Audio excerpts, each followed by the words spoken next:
Bienvenue dans les mises à jour mensuelles d'Ahref et au programme 8 mises à jour qui ont été réalisées pendant le mois d'avril qui vont vous intéresser. On commence tout de suite avec BrandRadar.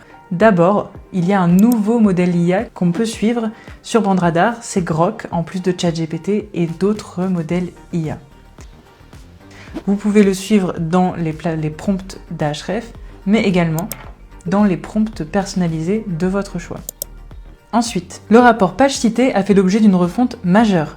La partie domaine cité n'est plus un rapport séparé, c'est une étape tous les domaines placés à côté des onglets les vôtres, concurrents et autres, ce qui le rend plus facile à trouver.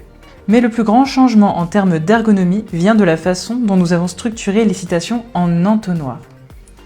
Vous avez la partie Found in, ou Trouvé dans, qui indique le nombre total de réponses où la page a été trouvée comme source. Autrement dit, la page a été trouvée lors de la recherche et de la génération de la réponse par l'IA. Ce qui signifie qu'il existe aussi un écart caché, les pages trouvées mais non citées. Ces pages apparaissent sous le filtre Votre marque et quand vous ouvrez une réponse IA.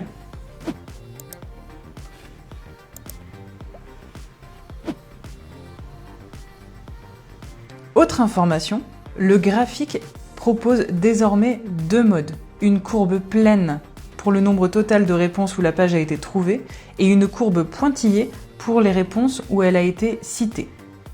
La position moyenne, le filtre position moyenne de citation, compare le nombre de vos citations avec la moyenne dans le temps. Les lignes CP6 quand la marque a davantage de citations que la moyenne et Saint-Main6 quand on est en dessous de la moyenne. Le gros avantage ici, c'est que vous pouvez suivre l'évolution des citations IA dans le temps.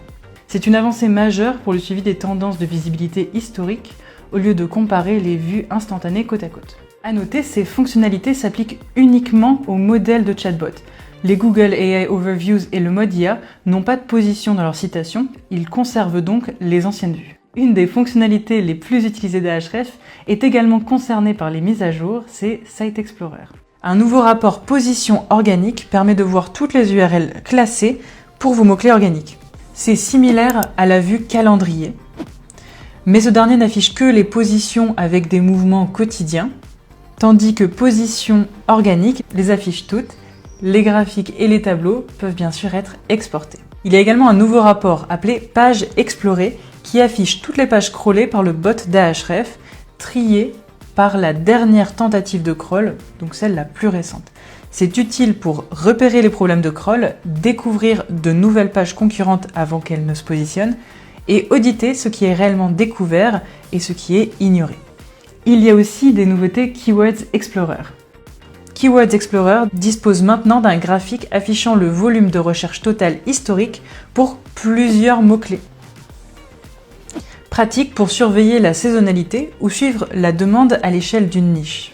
Côté rapport Google Search Console, le rapport mots-clés a reçu deux nouveautés, qui fonctionnent comme dans les autres filtres des autres outils Ahref, et surtout le Status Rank Tracker, une version améliorée de l'ancien filtre uniquement non traqué.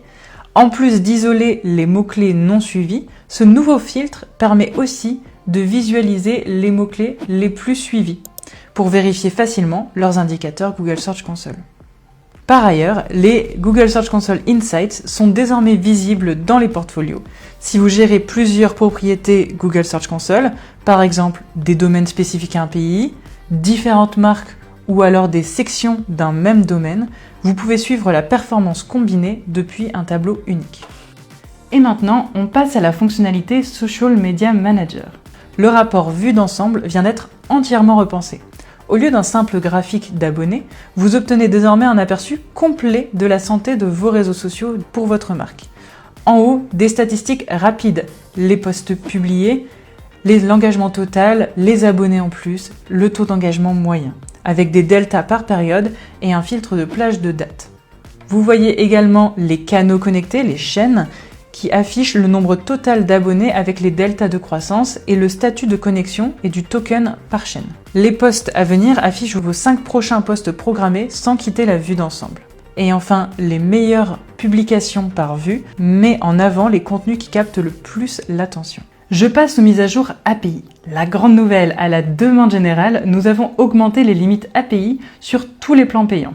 Les plans Lite obtiennent 4 fois la limite d'unités précédente et 10 fois le nombre de lignes par requête. Standard passe à 400 000 unités et 250 lignes contre 25 auparavant. Advanced double à 1 million d'unités avec 500 lignes au lieu de 100. Ensuite, les endpoints API de BrandRadar supportent désormais les entités, les variations de marque et les sites web de marque, conformément à ce qui était déjà disponible dans l'interface. Pour gérer des inputs plus complexes, nous avons créé des versions POST de nos endpoints GET existants qui acceptent les données en tant qu'objet JSON dans le corps de la requête plutôt qu'en paramètre d'URL. Nous avons également publié des endpoints pour gérer les rapports BrandRadar de la création du rapport à l'ajout de prompts jusqu'au suivi des résultats. Enfin, nous disposons d'un nouveau connecteur Looker pour BrandRadar qui fournit des graphiques historiques pour les mentions, les impressions et la part de voix IA, ainsi que la distribution de ces indicateurs par marque et par plateforme. Et c'est tout pour aujourd'hui. Pour consulter l'ensemble de nos mises à jour, vous pouvez vous rendre sur notre changelog. Et moi je vous dis bonne journée et à la prochaine mise à jour.